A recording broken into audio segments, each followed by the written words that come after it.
Now, of course, the FBI was caught in other incompetence and I don't know if it's malfeasance yet, but incompetence in not acting on tips that were given to the agency specifically on the Parkland mass shooter. So we had all these demonstrations the other day, but not all directed at taking guns away from law-abiding Americans, as best I can tell, not dealing with the security failures by government agencies in protecting those children and ensuring those security failures don't take place in the future. And along those lines, Judicial Watch received some astonishing documents from the Broward County Sheriff's Department, and it was essentially their operating manual and their training materials on how to deal with an active shooter investigation. And Broward County is the county in which Parkland, the Parkland High School was or is, and famously one of the deputies stood outside the building rather than entering it.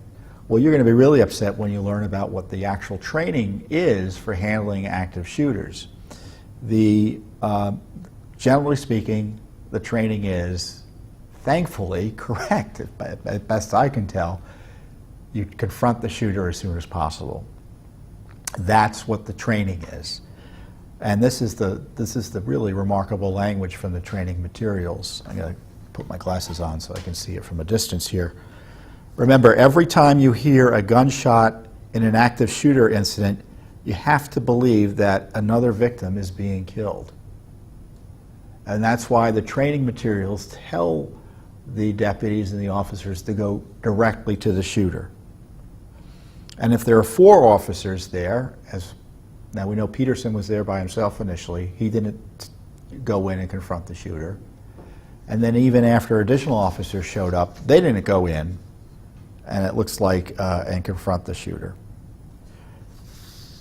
This is the language that they use. History shows when a suspect is confronted by an armed individual, police security, concealed carry person. Oh, American citizens can protect themselves. I'm glad the Sheriff's Department recognizes that. They either shoot it out with the person or kill themselves. So just think about that. The goal is to confront the shooter, so the shooter focuses on the law enforcement personnel or the person with the weapon rather than innocent bystanders who are getting shot at. Either way, the shooting, as this document says, of innocent bystanders must stop. Now, the first officer or 2 officers on scene will immediately go to confront the shooter. Military tactics work well in this situation. The 2-man bounding overwatch is our response. I can guess what bounding overwatch is, but my guess is it's a technique for 2 individuals to enter a situation where they may be confronted by an armed person. During Columbine, the response to an ongoing shooting situation was to contain the suspect. After Columbine, the International Chiefs of Police addressed the problem with the response and came up with the quad or diamond formation. So this is the formation that 4 officers are supposed to use. With the quad, the first 4 officers to respond entered the building with coverage in all directions. This was critical to address the concerns of officers who previously would not enter and just wait for SWAT. So if you're there by yourself or there weren't 2 officers, the goal was to save lives and get there quickly. And if there were 4 of you, they developed techniques that could get you in there more safely as law enforcement personnel without having to wait for SWAT. And this is the kicker of the whole piece again, and it's worth emphasizing. If you are on scene or in the area and hear gunshots, you should immediately assess what you have and prepare to respond. Remember, every time you hear a gunshot in an active shooter incident, you have to believe another victim is being killed. Now, I read these documents and I was pretty upset by them, knowing what happened in Parkland. Because either this training was not given to everyone, or the training was not followed through by the deputy or deputies on the scene.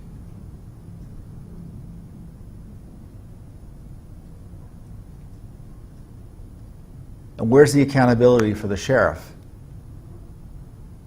as a result of this training failure? It's a training failure in the least. I mean, the deputy was essentially forced out. He resigned in disgrace. But was he trained? And why did he think he could do the wrong thing? And it's a leadership issue as well, in my view. Another interesting part before I let you go. Again, these are documents that Judicial Watch obtained under the Freedom of Information Law, the Sunshine Law as it's known in Florida. It's a very powerful law. The lesson plan lists priorities in life as 1, hostages victims, 2, innocent bystanders, 3, police deputies, and 4, suspects. And this is what the document says. If in doubt about going through the door after a suspect, think about the victims and where they stand on the list. Time is critical in each of these incidents. This is like no other crime. The motive is to kill as many people as possible in the shortest amount of time. Why? Because the bad guys know we are coming.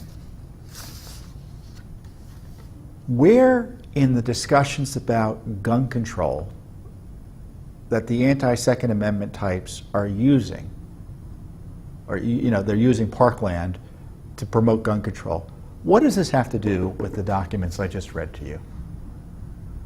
I tell you, I mean, I was upset that obviously you read these documents and obviously that was not the deputies on the scene, or the initial deputy did not follow up as appropriate and go in and protect and protect those students and personnel there in the school and confront that shooter. But I was pleased to see that at least the training materials make a lot of sense. They make a lot of sense. And this is what I would do if I were you. I'd go to Judicial Watch's website, get this press release, and share it with your elected officials and tell them this is what we need to be focusing on.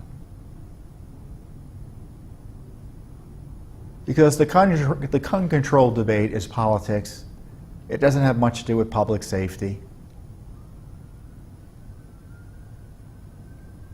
I mean, those of you who follow Second Amendment issues understand that. I'm not going to get into the nitty-gritty on that. They're not talking about this. Are law enforcement personnel trained adequately? And will they behave adequately given pressure situations like the active shooter in Parkland? Are there trained individuals armed and trained individuals in the schools that can also confront shooters? So this is what can be done to save lives. Confront the shooter as quickly as possible with an armed response to get him to stop killing people. And those kids that were out there this week skipping school, protesting, being used by these leftist politicians to promote irrelevant gun measures, those kids aren't going to be made more safe by the policies the leftists were using them to promote.